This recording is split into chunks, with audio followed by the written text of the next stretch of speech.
கொத்தமல்லி கொஞ்சம் கருவேப்பிலை கொஞ்சம் ஆட் பண்ணிக்கலாம்.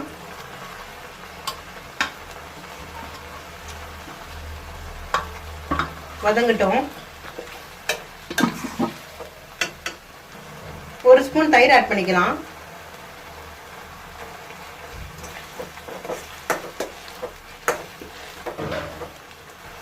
காரத்துக்கு ஏற்றாப்புல மிளகாத்தூள் ஆட் பண்ணிக்கோங்க. நான் 3/4 டீஸ்பூன் ஆட் பண்ணுறேன். மிளகாய் ஆட் பண்ணனால முன்னாடியே. உங்கள்கிட்ட மிளகாய் இல்லைன்னா மிளகாத்தூளே வந்து 1.5 ஸ்பூன் அது மாதிரி ஆட் பண்ணிக்கோங்க.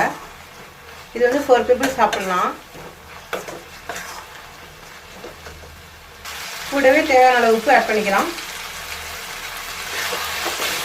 நல்லா கிளறி விடுங்க.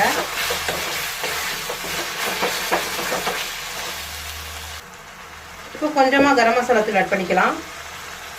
1/4 டீஸ்பூன் போல்.